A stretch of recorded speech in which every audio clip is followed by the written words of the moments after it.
ஓம் சரவண பவ. வேலும் மயிலும் சேவலும் துணை. என் பிள்ளையே,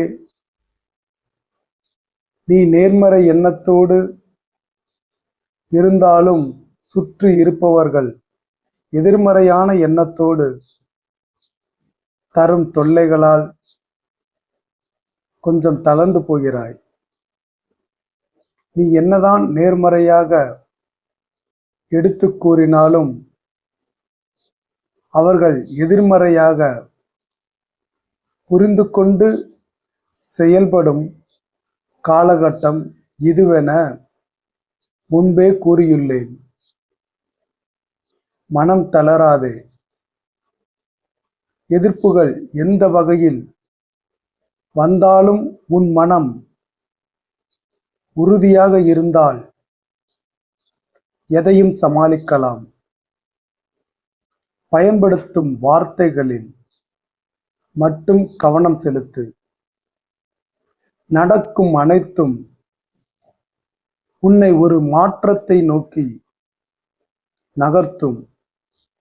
ஏதோ ஒரு காரணத்திற்காகத்தான் ஒவ்வொன்றும் நடக்கும். உன் நல்ல மனதிற்கு எதன் முடிவும் உனக்கு சாதகமாக மாறும். பல மாதங்களுக்கு பிறகு நீ மகிழ்ந்திருக்க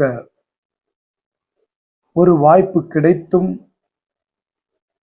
அதனை அனுபவிக்க விடாமல் தடுக்க சில தடைகளை கர்ம வினைகள் உருவாக்கும். அதன் மாயையில் இருந்து விடுவித்து உன்னை மகிழச் செய்வேன்.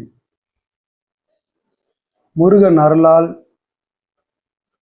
என்னை சுற்றி உள்ளவர்கள் நேர்மறையான எண்ணத்திற்கு மாற்றம் அடைவார்கள் என்று பதிவிடு.